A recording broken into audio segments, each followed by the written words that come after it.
현지 시간 목요일 뉴욕 증시가 금융주들이 호실적을 나타냈음에도 불구하고 혼조로 거래를 마쳤습니다. 파월 연준 의장은 2%가 훨씬 넘는 인플레이션 상황이 불편하다고 말했습니다. 또한 파월 연준 의장은 높은 인플레이션이 일시적이면 대응이 부적절하다고 밝혔습니다. 파월 연준 의장은 자산 매입 축소 기준까지 아직 멀다고 강조했습니다. 미국의 10년물 국채금리가 비둘기 파월에 장중 1.3%를 하회했습니다. 미국의 주간 실업보험 청구 건수가 36만 명으로 집계되면서 2020년 3월 이후 최저치를 기록했습니다. 미국의 6월 산업 생산이 전월 대비 0.4% 증가하면서 예상보다 부진했습니다. 7월 뉴욕주 제조업 지수가 43으로 나타나면서 집계 이후 최고치를 기록했습니다. 7월 필라델피아 연은지수가 21.9로 나타나면서 석 달 연속 둔화했습니다. 모건 스탠리가 실적을 발표했습니다. 주당 순이익과 매출 순이익 모두 예상치를 상회했습니다. 건들락은 비트코인 차트가 위험하다며 달러가 장기적으로 크게 하락할 수 있다고 진단했습니다. 모건 스탠리가 애플의 강력한 실적을 예상하면서 목표 주가를 상향 조정했습니다. 네, 여러분 안녕하십니까? 금요일 아침 글로벌 이슈 투데이의 전세원입니다. 현지 시간 목요일 뉴욕 증시 금융주들이 호실적을 나타냈음에도 불구하고 오늘은 기술주들이 약세를 기록하면서 나스닥 지수가 0.7% 상대적으로 큰 폭으로 빠졌고요. 다우지수만 유일하게 강보합권에서 마감되면서 오늘 혼조 양상 나타냈습니다. 자세한 글로벌 마감 상황 먼저 박고은 외신캐스터 연결해 보겠습니다.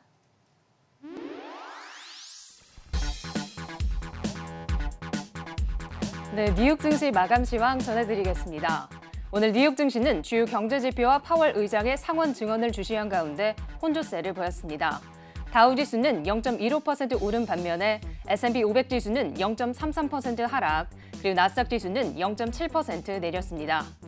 이날 파월 연준 의장은 높은 인플레이션이 편하지 않다면서도 물가 상승이 일시적일 것이라는 기존의 견해를 이어갔습니다. 또한 이날 발표된 주간 실업보험 청구자 수는 2만 6천 명 줄어든 36만 명으로 집계되며 팬데믹 이후 최저치를 경신했습니다. 하지만 월가에서는 미국 경제의 회복세가 고점에 도달했다는 우려가 남아있는 가운데 이날 미국의 10년물 국채금리는 장중에 1.3% 밑으로 떨어지는 등 하락세를 보이며 증시에 부담을 주었습니다. 한편 이번 주에 실적을 발표한 S&P 500 기업 18곳은 평균 주당 순이익이 예상보다 18% 높게 나오며 예상을 상회하는 실적을 발표했지만 주가는 실적 발표 이후 평균 0.6% 하락하는 경향을 보이고 있습니다. 업종별로 자세히 살펴보면 오늘 장에서는 에너지주와 기술주가 가장 많이 떨어지며 부진한 흐름을 보였고 반면에 유틸리티는 상대적으로 선전했습니다. 먼저 실적을 발표한 기업부터 보겠습니다. 모건 스탠리는 거래 호황으로 인한 투자 은행 부문의 매출 호조에 힘입어 순이익과 매출이 모두 예상을 상회한 것으로 나타났습니다. 오늘장 주가는 강보합권에서 마감했습니다. 다음으로 AIG는 생명보험과 퇴직연금 사업부의 지분 9.9%를 세계 최대 사모펀드인 블랙스톤에 22억 달러에 매각하기로 결정했습니다. 오늘장 AIG는 3% 넘는 상승세를 보였고 블랙스톤 역시 4% 가까이 올랐습니다. 다음으로 빵주도 보겠습니다. 넷플릭스는 비디오 게임 부문에 진출하며 페이스북의 비디오 책임자를 개인 개발 부사장으로 영입한 것으로 알려졌습니다. 또한 UBS는 올해 하반기에 넷플릭스 오리지널 인기 시리즈의 신규 시즌 공개가 몰려있는 만큼 가입자 증가세가 가속화될 것으로 보며 넷플릭스의 목표가를 620달러로 상향 조정했습니다. 하지만 오늘장 기술주의 부진 속에 주가는 0.9%대 내렸습니다. 애플의 경우 이날 모건 스탠리는 5G 채택 증가와 배터리 수명 연장, 그리고 화웨이 점유율 확보 등으로 인해 애플의 아이폰 13이 예상보다 더 크게 성공할 가능성이 있다고 언급했습니다. 애플에 대한 목표가를 166달러로 상향 조정했지만 오늘장 주가는 0.4%대 내렸습니다. 한편 캐시우드의 대표 펀드인 아크 이노베이션 ETF에 대해 JP모건은 하반기 국채금리의 상승이 부정적인 영향을 줄 수 있고 또한 파괴적인 기술주보다 대형 기술주가 강세를 보일 수 있다는 점 역시 아크 이노베이션 ETF의 하방 위험이 될 수 있다고 봤습니다. 오늘장 아크 이노베이션 ETF는 1.5%대 떨어졌습니다. 다음으로 스퀘어도 보겠습니다. 미주호증권은 스퀘어의 간편 결제 서비스인 캐시앱이 이용자 한 명당 평균 매출을 200% 이상 늘릴 잠재력이 있고 고객 기반을 확장할 여지가 충분하다고 전했습니다. 캐시앱의 강력한 성장이 예상된다고 언급하며 스퀘어에 대한 매수 투자 의견과 목표가로 380달러를 제시했습니다. 하지만 주가는 1% 넘게 떨어졌습니다. 다음으로 존슨앤존슨은 샘플에서 암을 유발하는 화학 제품인 벤젠이 검출되면서 뉴트로지나와 아비노의 자외선 차단제 일부 제품을 리콜했습니다. 오늘장 주가는 1% 넘게 내렸습니다. 한편 모더나의 경우 제프리스는 모더나의 델타 변이에 대한 부스터샷 개발로 인해 올해 순이익이 더 증가할 것으로 예상하며 목표가를 기존의 170달러에서 250달러로 상향 조정했습니다. 오늘장 모더나의 주가는 5% 넘게 올랐습니다. 다음으로 유럽으로 넘어가 보겠습니다. 유럽 주요국 증시는 기업 실적과 채권 수익률 하락을 주시한 가운데 델타 변이 확산에 따라 경기 민감주들이 하방 압력을 받으며 일제히 떨어졌습니다. 독일 닥스 지수는 1%대 떨어졌고 영국 증시는 1.12% 하락, 그리고 프랑스 깍그 지수는 0.99% 내렸습니다. 마지막으로 상품 시장도 보겠습니다. 국제유가는 오펙 플러스의 증산 가능성과 델타 변이 바이러스 확산을 주시한 가운데 하락세를 보였습니다. WTI 가격은 2% 떨어진 71달러 선에 마감했고 브렌트유는 0.18% 내린 73달러 선에 거래되었습니다. 그리고 금 가격은 델타 변이 확산으로 안전자산 선호가 강화된 가운데 국제금리가 하락세를 보인 영향 등으로 상승세를 보였습니다. 오늘장 금 가격은 0.2% 상승한 1,829달러 선에 마감했습니다. 오늘장 마감 시황 전해드렸습니다.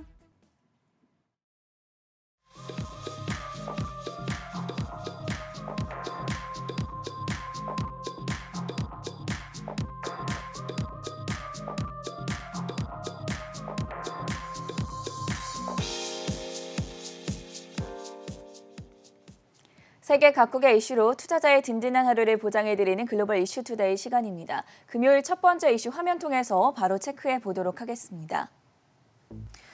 어제 파월 연준 의장의 하원 청문회에 이어서 오늘은 상원에 출석해서 여러 가지 발언을 내놨습니다. 역시나 비둘기 파월이었다라는 평가가 나왔는데요. 홍성진 캐스터, 구체적으로 어떤 발언들을 내놨습니까? 네, 오늘 시장은 어제에 이어 오늘도 진행된 제롬 파월 연준 의장의 발언에 주목했습니다. 파월 연준 의장은 오늘 상원 청문회에 출석해 인플레이션과 테이퍼링 등에 대한 연준의 입장을 밝혔는데요. 파월은 2%를 넘는 인플레이션 수치는 연준의 현재 방향성과는 다르지만 이 같은 수치가 일시적일 확률이 높다고 주장한 상태입니다. 파월 의장은 오늘 참가한 청문회에서 미국이 현재 전례가 없는 상황에 놓였다고 전했는데요. 코로나19에 따른 경기 침체와 그동안 없었던 대규모 정부 지원금으로 인해 인플레이션과 고용률 같은 상황이 어떻게 전개될지 예측하기 어려워졌다고 말했습니다. 또 팬데믹 이후에 나타난 병목 현상이 빠른 물가 상승세를 이끌었다면서 중소기업들의 상품 및 서비스 공급 제한 역시 인플레를 촉발한 원인 중에 하나라고 꼽았습니다. 하지만 파월은 최근 나타난 인플레이션 현상은 일시적일 가능성이 높다고 재차 강조했는데요. 항공료와 숙박요금, 신차 및 중고차 가격 등과 같은 특정 부문의 물가 상승률은 일회성일 확률이 높다면서 시장이 지나치게 반응할 필요는 없다고 전했습니다. 앞서 며칠 전 발표된 미국의 6월 소비자 물가지수는 전년 대비 5.4% 오르면서 13년 만에 최대치를 기록한 바 있는데요. 음식과 에너지 가격 등 변동성이 높은 품목을 제외한 근원 소비자 물가지수 역시 지난해 같은 기간보다 4.5% 오르며 30년 만에 최대 상승률을 나타냈습니다. 하지만 이와 관련해 파월을 비롯해 다수의 전문가들은 최근 나타나고 있는 인플레 상승률이 일시적일 거라고 내다보고 있는데요. 해리스 파이낸셜의 분석가는 이번에 공개된 소비자 물가지수 상승률은 놀랍지만 상승분의 3분의 1이 중고차 가격인 점을 고려한다면 어느 정도 이해가 간다면서 인플레이션이 지속되기보다는 오히려 일시적일 가능성이 크다는 것을 시사한다고 밝히기도 했습니다. 한편 파월은 오늘 청문회에서 테이퍼링과 관련된 입장을 전하기도 했는데요. 파월은 연준의 월 1,200억 달러 규모의 자산 매입 프로그램이 아직까지는 괜찮다면서 연준이 이를 축소하기 위해 제시한 기준까지는 아직 멀었다는 입장을 유지했습니다. 또 이는 계속해서 논의해야 될 사안이라며 연준이 다음 회의에서 최종 결정을 내릴지는 아직 정해지지 않았다고 밝혔습니다. 이어서 파월은 디지털 통화 도입에 대한 입장을 전하기도 했는데요. 파월은 연준이 아직 이에 대한 필요성을 못 느끼고 있다면서 디지털 통화의 가장 큰 위험 요소로 사이버 보안을 꼽기도 했습니다. 또 스펙과 비트코인 등을 언급하며 시장에 다소 거품이 껴있다고 지적하면서 암호화폐는 익명성을 원하는 사용자들을 위한 경우를 제외하고는 결제 메커니즘이 되는데 실패했다고 평가했습니다. 파월 연준 의장의 발언들 통화 정책과 그리고 비트코인 등 가상화폐에 대해서 어떤 내용이 나왔는지 자세하게 살펴봤고요. 두 번째 이슈로 넘어가 보겠습니다. 매주 금요일마다 전해드리고 있는 경제 지표죠. 미국의 실업수당 청구 건수가 코로나 사태 이후에 최저치를 나타낸 것으로 기록이 됐습니다. 강다은 캐스터, 외신들은 어떻게 평가하고 있습니까? 네, 많이 회복되긴 했지만 아직 팬데믹 이전으로 돌아가기에는 멀었다는 평가입니다. 미국의 주간 실직자 코로나19 팬데믹 이후 사상 최저치로 떨어졌는데요. 지난주 신규 실업수당 청구 건수는 36만 건으로 전주인 38만 6천 건 대비 2만 6천 건 감소했습니다. 최소 2주간 실업수당을 청구하는 계속 실업수당 청구 건수는 전주보다 12만 6천 건 감소한 324만 건으로 집계됐습니다. 외신은 코로나19 이전으로 돌아가려면 아직 멀었다면서도 노동시장이 상당한 진전을 이루고 있다는 것이라고 평가했습니다. 미국 내 백신 접종이 많이 이루어지면서 영업 규제가 대거 풀린 게 가장 큰 요인 중 하나고요. 또 연방정부의 추가 실업수당 지급의 종료 시기가 오는 9월 초로 곧 다가오는 점도 한몫을 했습니다. 미국 내 실업자들은 통상 주 정부가 주는 실업급여를 받는데 팬데믹 이후에는 연방정부까지 수당을 줘서 노동 의지를 떨어뜨린다는 지적이 많았는데요. 이미 미국 내 26개 주는 이를 감안해서 실업급여 지급을 조기 중단하기도 했습니다. 정부의 각종 실업급여를 받고 있는 모든 미국인 수는 지난달 19일 1,420만 명에 달합니다. 실제로 데이터 분석 업체 모닝컨설트가 지난달 22일에서 25일 미국 성인 5천 명을 대상으로 설문조사를 벌인 결과 미국 실직자 가운데 180만 명이 강화된 실업수당 때문에 재취업에 적극적으로 나서지 않은 것으로 추정됐습니다. 설문 참여자 29%가 재취업 기회가 있었음에도 이를 잡지 않은 것으로 나타났는데요. 자세하게 보면 재취업이 가능했음에도 적극적으로 나서지 않았던 이유 가운데 가장 높은 것은 육아 문제 때문으로 13.8%를, 그리고 실업수당으로 생계를 유지하는 것이 가능해서 재취업하지 않았다고 구체적으로 응답한 사람 역시 비슷한 13%를 기록했습니다. 그리고 오늘 또 다른 지표도 공개가 됐는데요. 미국 뉴욕주의 제조업 경기 전망 사상 최고치를 기록했습니다. 뉴욕 연방준비은행에 따르면 이번 달 엠파이어 스테이트 제조업 지수는 43으로 전월 대비 25.6포인트 크게 상승했습니다. 2001년 통계 산출 이후 가장 높은 수치입니다. 엠파이어 지수는 팬데믹 이후인 지난 4월 역사상 최저였던 마이너스 78.2까지 떨어졌고 그 이후 꾸준한 반등 끝에 가장 높은 수준까지 치솟았습니다. 뉴욕주의 제조업 그리고 고용이 호황을 누리고 있다는 뜻인데요. 다만 팬데믹 이전과 비교하면 여전히 주간 실직자가 10만 명 이상 많다는 점에서 완전한 회복까지는 시간이 더 필요하다는 지적이 동시에 나옵니다. 밤사이에 나왔던 다양한 경제 지표들 확인해봤고요. 세 번째 뉴스 체크해보겠습니다. TSMC 반도체 부족이 곧 완화될 것이다. 애플 등 세계적인 브랜드들의 최대 프로세서 칩 위탁 제조업체인 TSMC가 실적을 공개했습니다. 결과가 어떻게 나왔습니까? 네, 맞습니다. 사상 최대 매출을 기록한 TSMC와 관련해 월스트리트저널이 TSMC의 향후 전망에 대한 기사를 내놨습니다. 현지 시간 15일 월스트리트저널은 TSMC가 일부 전문가들의 우려에도 2분기 중에 놀라운 실적을 공개했다고 전했는데요. 다만 앞으로 TSMC가 해결해야 될 과제는 글로벌 반도체 품귀 현상이 아닌 정치적인 문제가 될 거라면서 국제 정치에서 얼마나 포지션을 잘 유지하느냐가 관건이 될 거라고 밝혔습니다. 앞서 대표적인 글로벌 반도체 파운드리 기업으로 자리 잡은 TSMC는 현지 시간 15일 2분기 실적을 공개했는데요.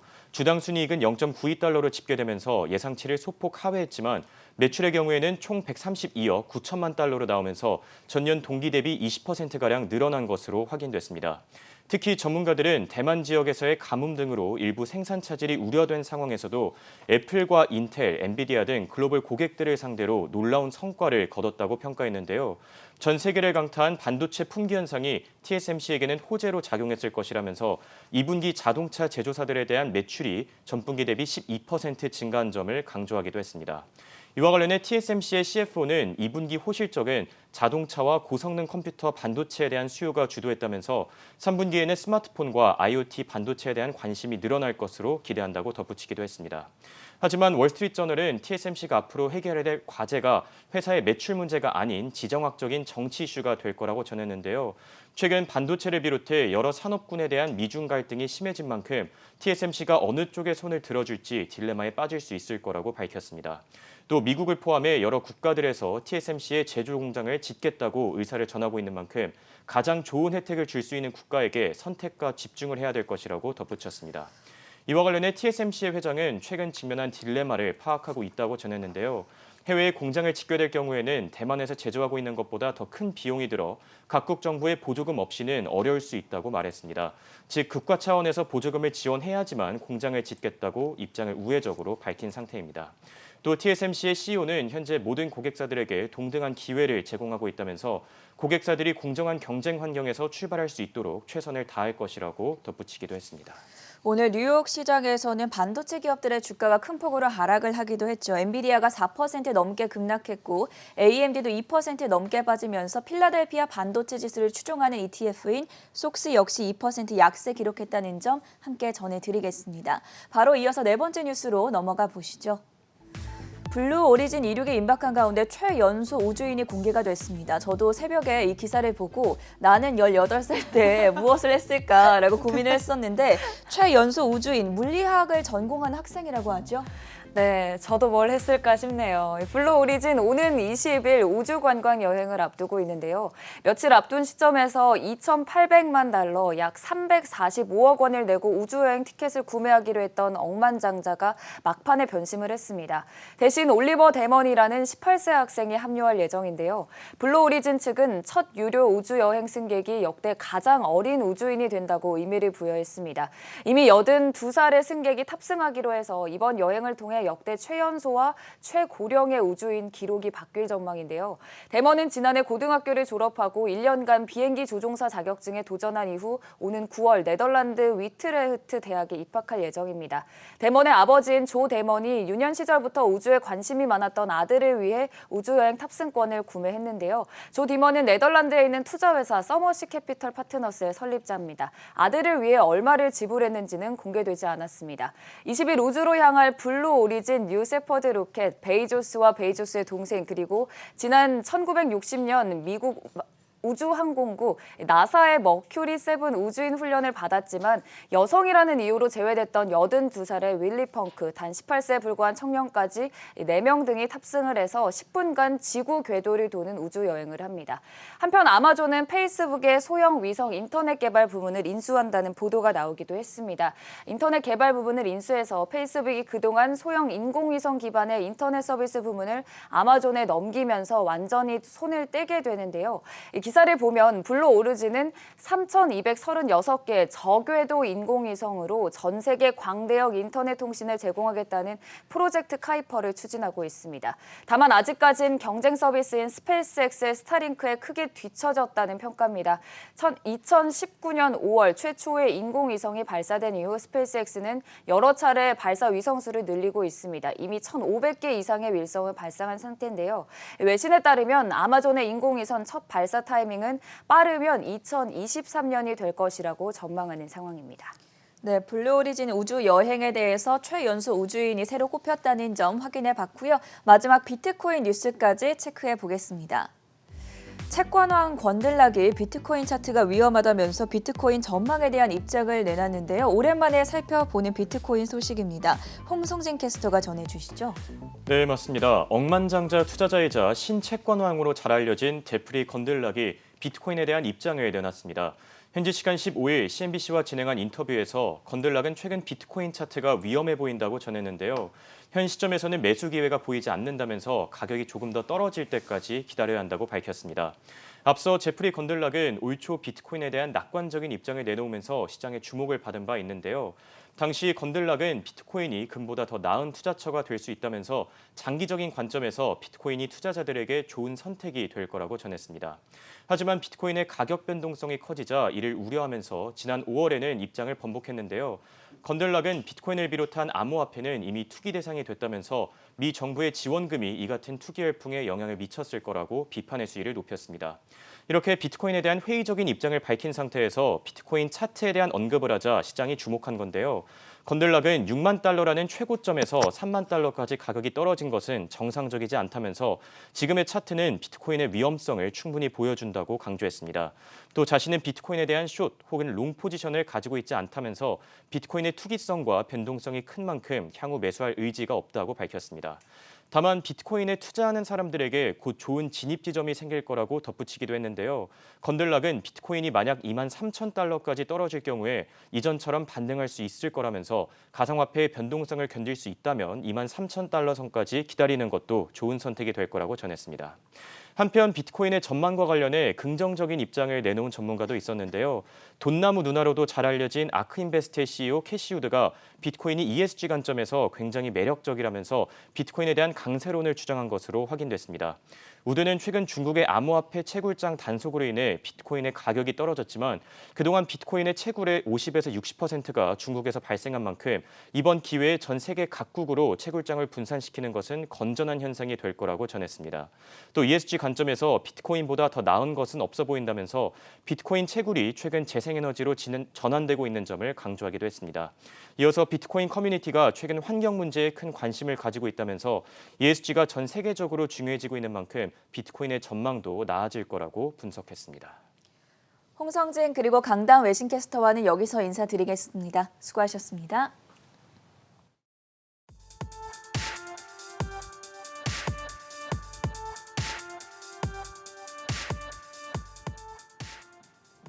글로벌 아이비들의 종목 토픽, 오늘은 배당주 알아보겠습니다. 소비자 물가지수는 6월 한 달 만에 0.9% 올랐습니다. 2008년 이후 가장 큰 상승폭을 보여준 건데요. 파월 의장이 인플레이션이 일시적이다라고 재차 강조를 하고 있지만 많은 분들이 인플레 해지 수단으로 관심을 돌리고 있습니다. 그중 하나가 배당주입니다. 국내외에서 주식시장의 불확실성과 금리 인상 가능성에 대한 부담이 커지자 배당 수익률을 노리는 안정적인 투자에 대한 관심도가 높아지는 건데요. 마켓워치에서는 지난 5년간 배당금이 많이 증가했던 종목들을 꼽았습니다. 가장 배당 수익률이 높은 종목은 에너지 인프라 회사 윌리엄스 컴퍼니즈였습니다. 현재 배당 수익률이 6.26%로 지난 4년 동안 배당금을 인상해왔고 코로나 상황 속에서도 인상을 계속했습니다. 일반적으로 저금리 시기에는 달러가 약세를 보이고 원자재 중에서도 원유 관련 기업 주가가 상승하는 흐름 확인할 수 있습니다. 킨더모건 또한 에너지 인프라 회사입니다. 21일에 실적 발표 예정인데 주가는 연초 대비 30% 정도 올라 있습니다. 다음으로 배당 수익률이 높은 종목은 B&G 푸드로 식품 유통 회사입니다. 냉동과 통조림 식품을 취급하고 있고 특히 용기에 물을 부어 먹는 오트밀 형식 시리얼이 인기라고 하는데요. 6.20%로 배당 수익률을 보이고 있습니다. 세계 최대 세무법인 회사 HR블록도 목록에 있습니다. 개인 세무 신고를 도와주는 사업을 위주로 하고 있고 최근에는 블록 어드바이저스와 웨이브 등 플랫폼 기업을 인수하며 디지털화를 위한 투자를 이어가고 있습니다. 통신회사 버라이즌과 함께 화학회사 다우도 4.47% 배당 수익률을 보이고 있습니다.